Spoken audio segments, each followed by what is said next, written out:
Well, that's not necessarily true. You know, I've heard a lot of people say that, but that's not necessarily true. Let him finish. Argentina, 4 countries Yeah.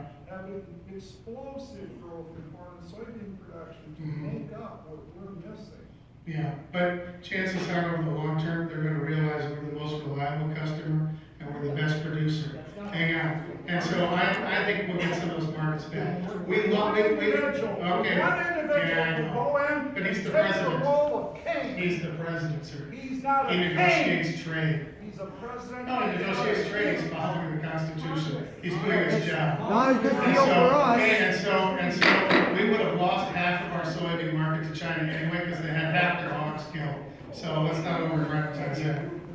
All right, we're moving on. We're moving on. This question is from Margarita Ruiz of Nicollet. As a first-generation Mexican-American, I'm particularly concerned about what you are doing to help immigrant communities of southern Minnesota have equal access to resources.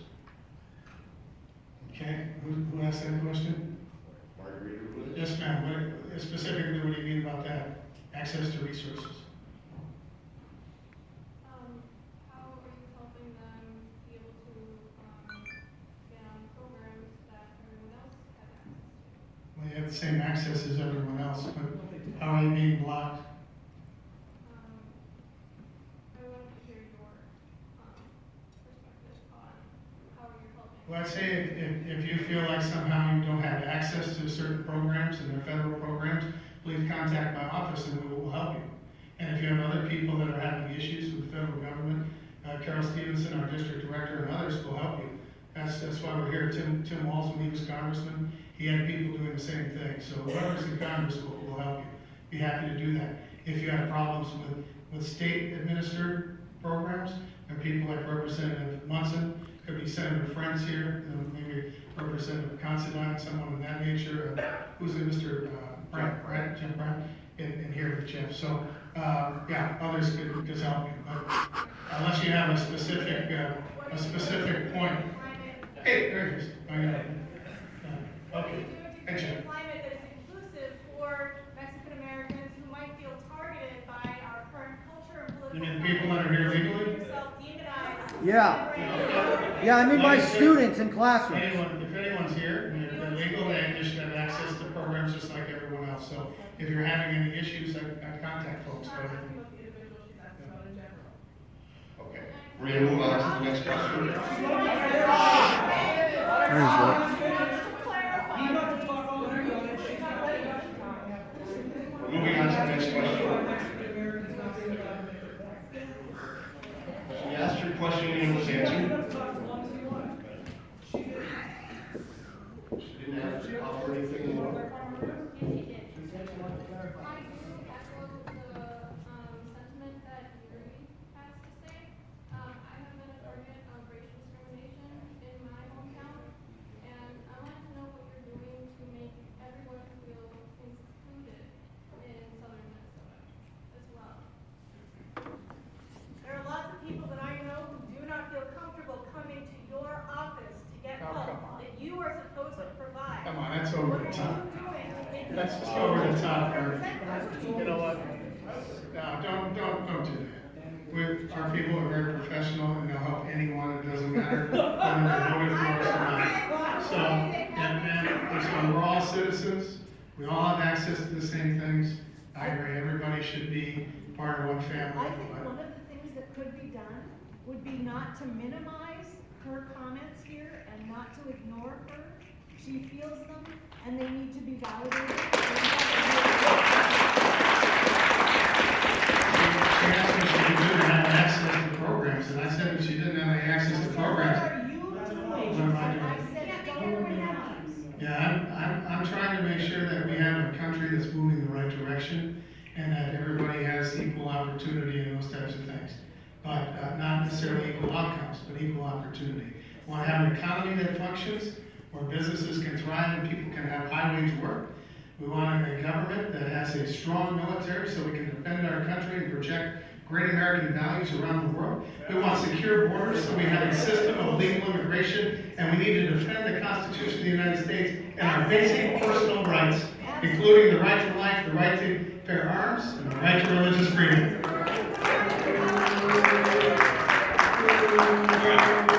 Moving on to the next question. This is from Bennett Selkow of North Mankato. Would you support a voluntary gun buyback program to protect the Second Amendment while also protecting the lives of our families and churches, schools, and... Okay, I got it.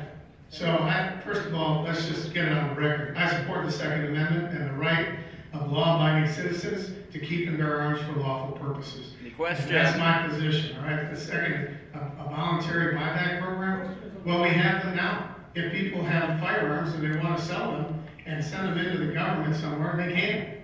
A lot of jurisdictions around the country will take them. I'm sure there are jurisdictions here, if you show up at the chief of police's office and say, I'd like to turn in my weapon, there you go, you can have it. Whether or not somebody will pay you for it or not, I don't know. Would you support a program? But what I don't support are bans against classes of firearms, and then the consummate, oh, we're gonna buy them back. No, you're gonna confiscate them. Because it won't work if you don't confiscate them. Okay, AR-15s, or whatever you wanna call them, right? Somebody said it earlier today in a town hall, should we ban that class of weapons? I said no, they said yes. So, and I said, well, okay, let's say you say yes. You wanna ban them. There's 30 million of them out there. How's that gonna solve anything? You ban them, so this person can't buy one tomorrow, but this one's got 10 of them. How are you gonna solve anything? Congressman Hagedorn. If you want to be Congressman Hagedorn. intellectually honest about what you plan to do is, you want to confiscate it. Congressman, my question wasn't about AR-15s. My question was not about what counties or states can do to allow people to turn in firearms. I'm asking, would you support a federal gun buyback program that would continue to protect the Second Amendment, allowing people to keep their guns if they choose, but allowing Americans to make the choice that we should have less guns on our street, we should have less guns in our communities, and sell them back to the government and have that incentive? Well, you know, they've done, yeah. Would you support it? Hang on. Yes or no? It's a ridiculous Yes or no? hypothetical because there's no bill before us that would explain how this would work. But if you're ever talking about... Australia did it. Yeah, exactly. They confiscated weapons. No, it was a buyback. Yes, they did. It was not confiscation, it was a buyback. Okay. If you're talking about banning classes of firearms, no. Not. Okay. If you're saying, should the government set up a program so if somebody has a gun and wants to turn it back in and get some money for it, you know, maybe you should put that out there as an idea for some of your liberal friends to introduce in the House. Would you I'm not going to support introduce it? it because it's going to cost money. I mean, Okay, so no. spend money to do If that. he's got 10 guns and you So- ban that class, how will we get them back? So It seems like a anyway, buyback they've done program this in works. some jurisdictions. They did it in Washington DC many years ago.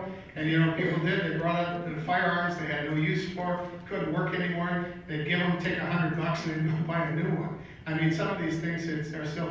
If people don't want their weapons, they So can find nothing's ways, the they answer? can have them destroyed. They can do whatever they want with their own firearms. So As what long is- as they use them for lawful purposes, that's my opinion. So no. Okay, I'm gonna move on to the next If question. they use them for lawful purposes, yes.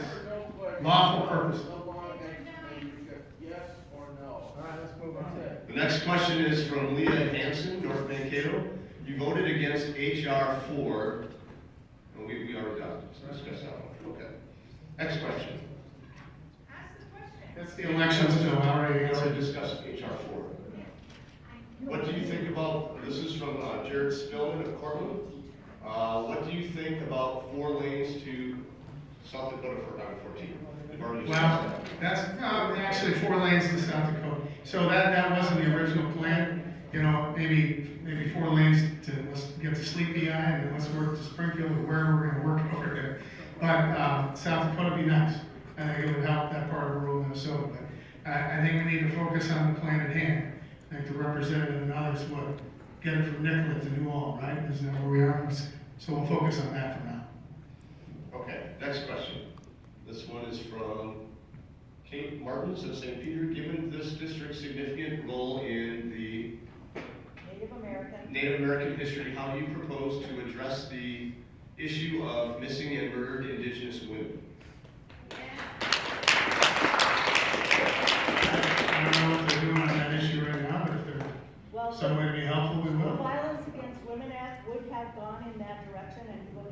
that. I did vote against that. As a Minnesota representative in this part of the Uh-huh. state, where we have some ownership Yeah. of the problem. But I wouldn't confuse that with Violence Against Women Act. So, They're women.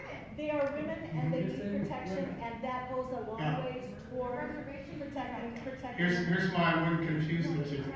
Because we all support. Add to it to protect the missing and Uh-huh. indigenous women. Okay, What would you do? we all support reauthorization of the Violence Against Women Act. And I voted for it in its original form. Yes, I did. You can go back and look at it. I voted for a Republican substitute on that, to pass that, to make it go forward. But the Democrats, Pelosi, the speaker, added gun control to the Violence Against Women Act. The Violence Against Women Act has been on the books for over 20 years. It needed to be reauthorized. It lapsed in the last Congress. There's an argument on both sides as to why that happened. Republicans said Speaker Pelosi wanted to wait for her majority so she could politicize it. Hang on. Democrats say Republicans didn't want it, didn't want to do it. So on both sides. So it comes to this Congress, and the Violence Against Women Act is brought to the floor. If they brought the same Violence Against Women Act that's been in existence for 20 years, it passes with 400 votes out of 435. That bill did not include protection against boyfriends, stalkers, and so on. You're talking about gun control again. And that- Yeah, No, it I is. am talking about, Well- excuse me. Okay. Excuse me. I am talking about protection of women. Violence against women occurs everywhere. The Native American women who have been Got it. murdered and missing were not necessarily attacked by their spouses.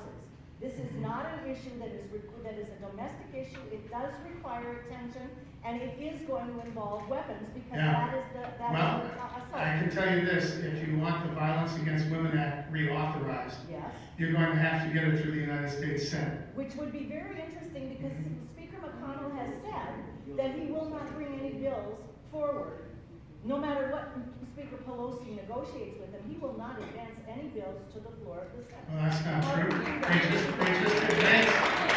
advanced the defense authorization bill through the Senate that was worked on with Speaker Pelosi. So that's not true. They also have an omnibus spending bill that they just put through with Speaker Pelosi. There's lots of things that are being worked on Well, with Speaker Pelosi. This is an important one to your. Yes, ma'am, district. but I'm trying to say to you, To your if district. you want the Violence Against Women Act through, they're gonna have to drop the gun control stuff. Because the president What is won't it? sign it, the president won't sign it, and the Senate won't pass it. You're going to have to compromise and We work don't with them. know that until we try. What gun control stuff has to be dropped? They're not gonna bring it up in the Senate that way.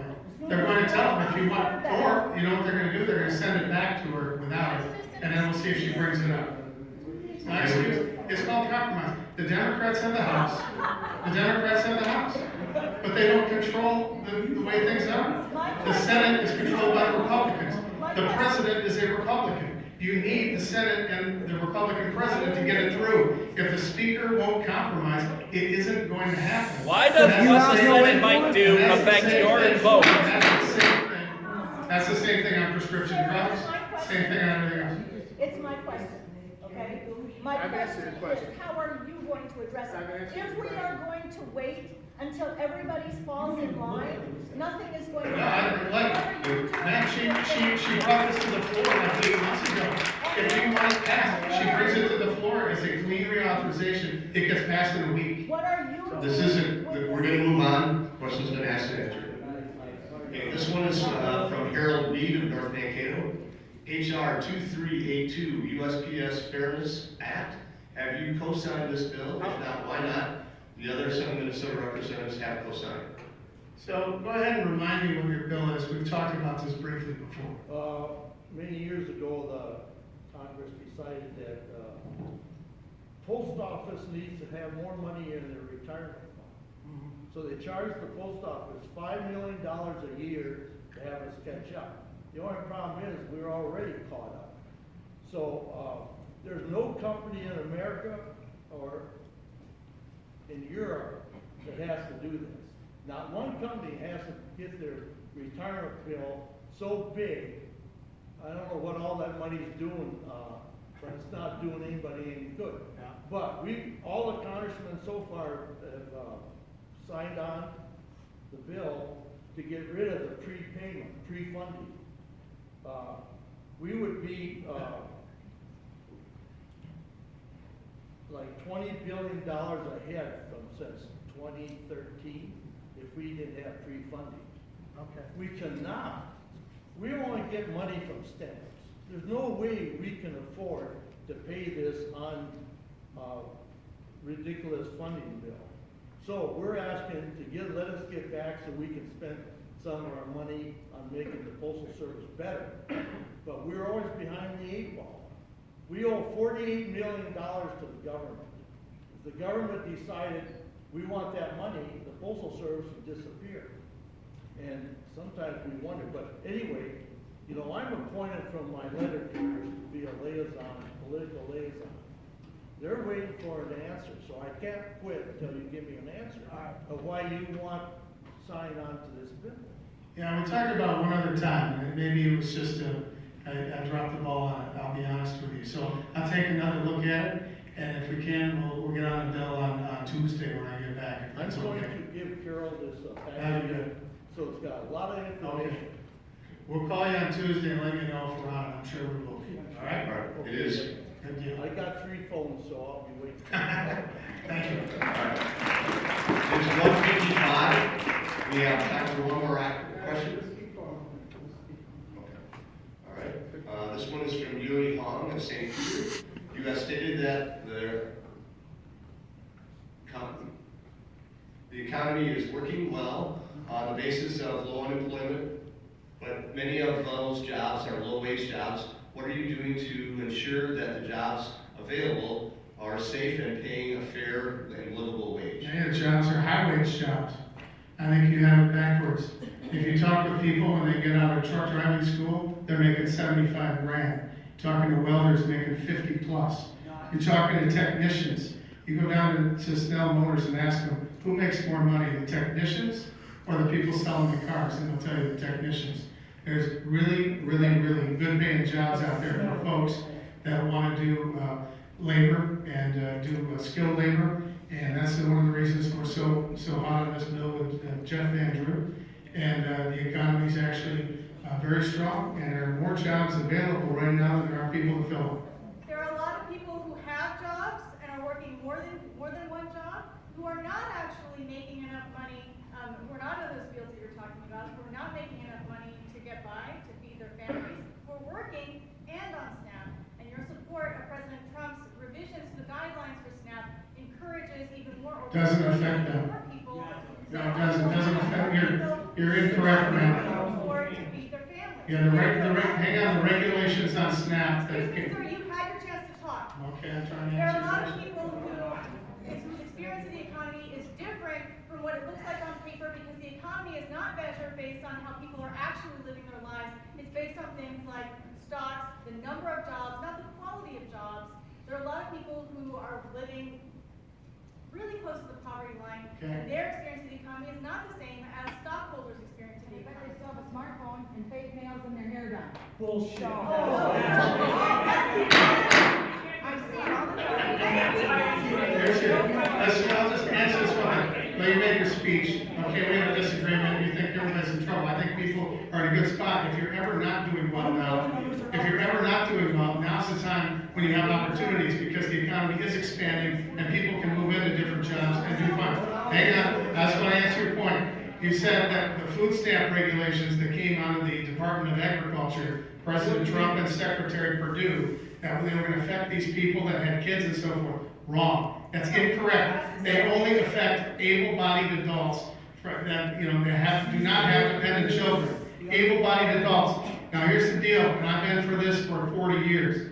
If you are an able-bodied adult, you should work for your welfare the same way the taxpayers work to provide that welfare to you. What if you're trying to get off disability? All So right. what are you doing to ensure those We're going to people move on, ma'am. Thank you. actually get access to able to live? I mean, you're the head of Indivisible. We got it.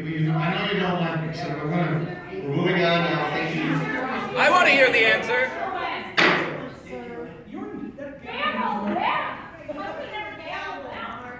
They're all chirping over here. Next question is from, the next question is from Elvis Michael of Mankato. Do not count, and some experience Minnesota says we have, where is that money going and why are taxpayers being forced to foot the bill for Yeah. overpayments and for programs that didn't get done right? I don't know that. Again, this is a state issue, you should talk with your state folks, Governor Walz on down. But Okay. how come Governor Walz can't address any of the issues? I haven't heard You'll any. have to ask Governor Walz, I don't He know. said that we owe the federal government that money back, and that the Yeah. counties had to, they're gonna make the counties For, pay for three things on there, the one, the overpayment on the tribal stuff, the Mid-Large program, everything else. Mid-Large but is the state. I know, but Excuse me, the that's a taxpayers state are gonna end up issue. paying You for don't it. have to Well, take no, care no of doubt it. about it, it predates the Walz administration, no doubt, Dave. You're not gonna answer my question, please? State issue. Well, yeah, but we're still having a conversation here. So I understand that the state of Minnesota has had some mismanagement that has cost taxpayers a lot of money, probably over $100 million. And so, you know, if you're looking for money for Highway 14, there's $100 million right there. But, so it's an issue. We're looking at it and it needs to be fixed, but it's a state issue. You should address it with the governor, representatives. All right. Next question is from Sean Easton of St. Peter. What steps have you taken to build bridges to district Muslim communities, and what principles or practices have determined those choices? So, what do you mean by that? Exactly that. What have you done to build bridges to local communities? For Same example, thing, I've been building bridges with the Christian communities and others. I'm just trying to do my job. I'm trying to do my job. For example, there's a minister usually who Yeah, helps out. you say I'm a pastor, yeah. I'm guessing that they probably feel pretty included in your vision of the district. Yeah. Do you do anything that would help other religious communities? So for example, some like state reps around the state will participate in an iftar dinner or something like that at the end of Ramadan. Would you consider doing something like that? Have you Thank you. considered doing something? Haven't considered it. Guess I could if you're wondering why I have Christian people opening up with a prayer. I'm a Christian, the vast majority of the people here who believe in this district are Christians, so it seems to make sense to me. We'll do it from there. Do you represent other people too, though? How's that a I no? would just like that original question, like what is, so that's your answer, that there's a majority of Christian people in the district, and because of that, you're not going to do something for these minority communities? What am I supposed to do? And to have them open with a prayer from some different religion, is that what we're talking about? Or Is do that what what you're? some of your, Uh-huh.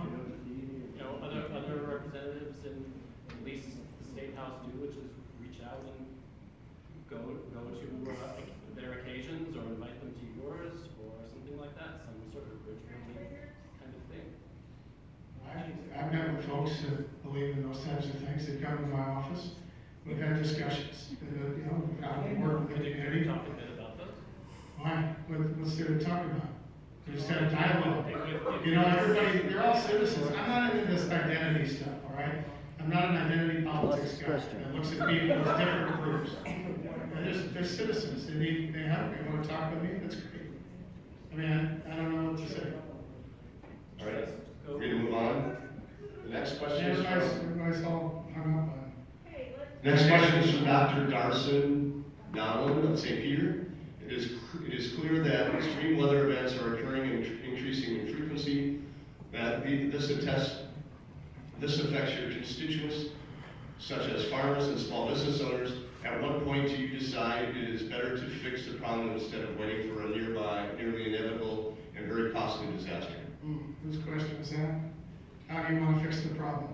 I'm asking you. No, seriously. Because my position is, I don't believe that this is man-made. Well, And if you have climate change, it's one thing. and What's I that? have a PhD in astrophysics Sure. and I specialize in planetary atmospheres. I'm an expert on that stuff. Uh-huh.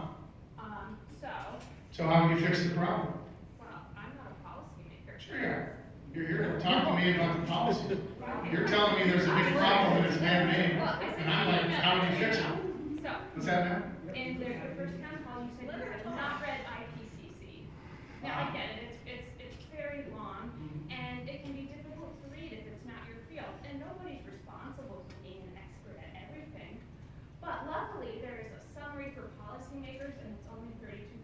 and it's mostly figures. If you would like to, seeing as I'm an expert, I would be more than happy to go through the figures and the science with you, and we can have a constructive conversation about what it means. Yeah, come down to the office anytime.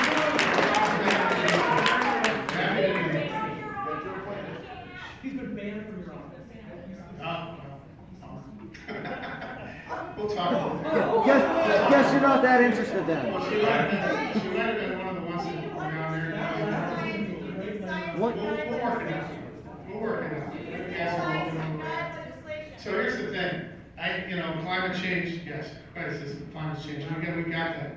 Man-made climate change? No, I don't believe that man is creating. The expert believes it is. And then it becomes, let's say, you believe in, everybody here, you believe in man-made climate change, right? You believe in man-made climate change, right? So what do you want to do in order to fix the problem? Because I don't subscribe to it, and I'm not inclined to want to turn our economy upside down and say that the way we deliver fuel and electricity to the American people in a very efficient way, that we can have a strong economy and we can have high standard of living in the world and all these things. It would be irresponsible to stop that until we have technology in place that can do that in an efficient and effective way. And we don't. Until you care about the economy turning Really? upside down. Okay. So, I don't know, sir. What do you want to do? I'm asking you. Do you want a Do carbon you want an tax? answer? Because I've Want a got carbon tax? Who wants a carbon tax? I'm not asking for a carbon tax. What do you That's want? like what we would do. I would invest in our energy grid so that we can get multiple places producing energy. We I are. would invest in solar and wind. Is there We a are. problem with solar We are. and There's wind? solar I and would wind. divest from subsidies for fossil fuels. Divest from coal. Divest, okay. Right? Well, Stop subsidizing until coal. there's folks that come forward and say we shouldn't have fossil fuels. Right. No, I've heard from a lot of people that have said, no fossil fuels, let's just stop. It's not realistic. So what you need to do is have a plan in place that makes some sense.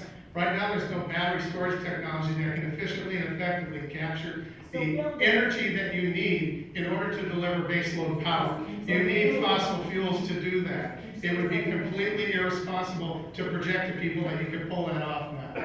They've been working on battery storage technology like that for a long time.